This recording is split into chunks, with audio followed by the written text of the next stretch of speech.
Viewers, so we have been discussing about an autobiography written by Mahatma Gandhi, and it was originally written in Gujarati and later translated to English. Okay, and I thought that I would make a line by line explanation video for each chapter, but later I found out that if I do it, then it will be very lengthy. So I have decided to make a video for whole chapters from 2 to 9 for your Guwahati University. Okay, so in the part 1, chapter 2, in our last video, we have already thoroughly discussed about it. But still, from chapter 2 to chapter 9, I would like to cover all the main ideas, all the main issues, all the main things said by the Mahatma Gandhi in his autobiography. Okay, so part 1, chapter 2, it deals with childhood. And when he was 7 years old, at that time, Gandhi was a mediocre student and he didn't lie, and he was a regular George Washington with a cherry tree. Means he always liked to be alone. He did not want to be anyone's company, and he was always a very introvert student in his school days. That thing we have already discussed, so I would not like to discuss further. So now let's go to our part 1, chapter 3. The chapter 3, it deals with child marriage. Okay, in the chapter 3, Mahatma Gandhi depicts that how he was married as a child at the age of 13, and his parents choose his wife and hers him. Then he says that there are no moral arguments in favor of such young marriage, but that's the tradition of that time. Okay, but he also appeals to the readers that one should not do any kind of child marriage. Then he says that the adults decide to marry Gandhi and one of his brothers and a cousin of his all at the same time in order to save money on the celebration. That's why they did the child marriage. Then Gandhi's father was injured on the way to the wedding, but the teenager forgot grief in the excitement of the marriage. That thing he mentioned in the in the third chapter. And he also enjoyed the celebration of his marriage as he was a child. So at the time he didn't know what is marriage and what they were doing at the time. So there was a tradition in India at the time, and he could not revolt at the time that I wouldn't marry. So he was forced to do so, and he enjoyed the celebration too as he was a child, and having no idea that as an adult he would criticize the institution of child marriage. Okay. Then the newlyweds, they spent a nervous night together, which Gandhi didn't describe in the autobiography, but he told us that he right away assumed authority over her as her husband. Okay. Then in the part 1, chapter 4 of the autobiography, My Experiment with Truth, the title is Playing the Husband. Here the author or Mahatma Gandhi discussed about his marriage. Gandhi said that the passion for truth was innate in him, and that put being means that has really always put him into some kind of trouble. For example, if you always speak truth, then at some point you will have some kind of problem. So that thing here, Mahatma Gandhi is saying that and put being faithless to his wife out of the question. But faithlessness has a dark side, because as a young husband, he wants to force Kasturba, his wife, to also be faithful. And she is, but that doesn't stop him being jealous all the time and trying to control her. And during the first 5 years of their marriage, from age 13 to 18, the two are not allowed to stay together much. Then when they are together, Gandhi lust distracts him from more productive things, such as teaching her to read and write. And as an adult, he blames her lack of education on his lust. Okay.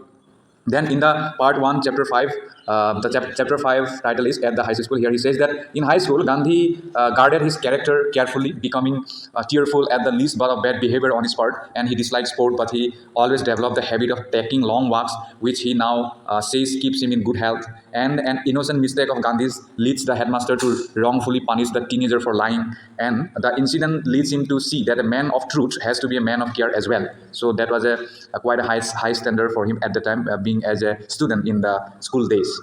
Then Gandhi said that Gandhi relates his experience learning Sanskrit in high school and advised readers that Indian higher education should include several languages. So he advocates many vernacular languages or regional languages for India. As in India there are more than 20,000 languages. So only one language is not enough to teach or to learn or to get educated.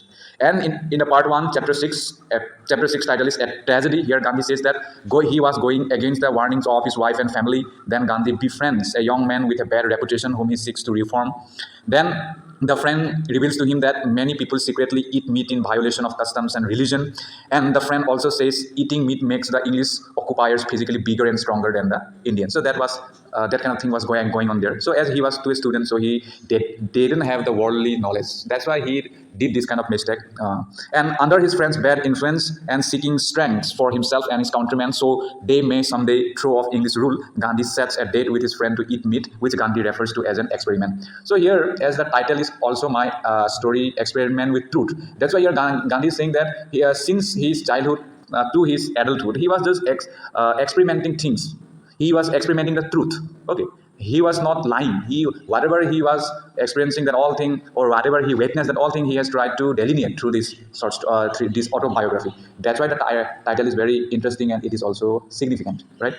So as his friend told him that if you eat meat, then you can throw off a British rule. That's why as he didn't know about that truth, so he was after his friend's footstep to eat meat and to throw off Britishers from the Indian subcontinent.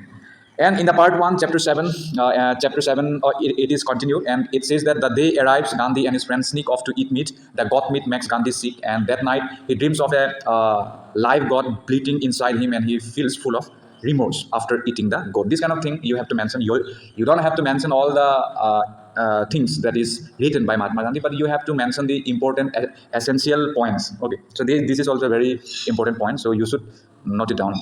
But he continues to eat with the friend and lies to his family about it. Then the line gets to him, and so he stops eating meat and never takes it up again for the rest of his life.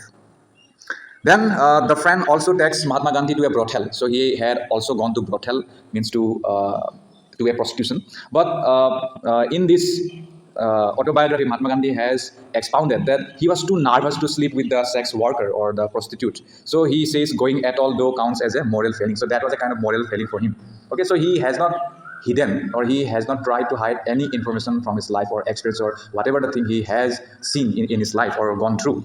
So finally the friend stokes Gandhi's jealousy about his wife. Then Gandhi's suspicions about her are not rooted out until later in life. So he says that when he comes to understand ahimsa, which literally means non-violence, and as an adult, when he thinks back to his days with this friend, he deplores his devotion to him. Deplores means he does not like him. Okay, and in the part 1, chapter 8 title is Stealing and Atonement. Here Mahatma Gandhi has described that Gandhi and a relative, they began smoking cigarettes. He was going downhill fast, and he even stole to support the habit. Means to smoke a cigarette, he has also gone through stealing. Okay.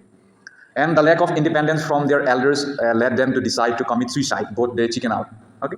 Then somehow the abandoned scheme got them to quit smoking and stealing. As an adult, Gandhi did not smoke. Okay, so he had left that smoking habit when he grew up. And Gandhi did not steal one more time at the age of 15. Oh no, sorry. Gandhi does steal one more time at the age of 15, but he feels bad about it, and he decided to confess to his father in a letter that, "Father, I have stolen something." So that kind of thing he has tried to communicate by letter. At the time, as you all know, in 19th century, there were no telephone or mobile phone. So he used this medium to convey or to confess his thing. And his father reads the confession and cries, and the teenager sees the forgiveness and interpret it as a lesson in ahimsa or non-violence. Okay. Then this is the last chapter for your syllabus, part 1, chapter 9, and the title is My Father's Death and My Double Shame. So here Mahatma Gandhi will talk about his father's death and how he was double shame. His father became very ill when he was 16 years old, and Gandhi took to his bedside and loved to care for him, but he slipped away to his bedroom at night due to lust for his wife, as he called it. So as the autobiography has graphically depicted the truth, that's why he's saying that his father was about to die, but despite that, when his wife called him at that time out of lust, he couldn't resist. He couldn't resist, so he hurriedly went back or gone back to his wife for the sexual pleasure. So, and this practice of leaving his father for the bedroom at night led Gandhi to not be present when his father died. And recounting the story, Gandhi still felt ashamed about this and blamed lust. So that's it. From chapter 2 to 9, I have tried to give you main points. Okay. And this thing I have got from the internet, and I hope if you have learned something, then my video will have its meaning. And you can also get this video from the Google. You can just type like this, means you can type the title of the autobiography, then it will pop out as a PDF. So from there you can get. Thank you so much.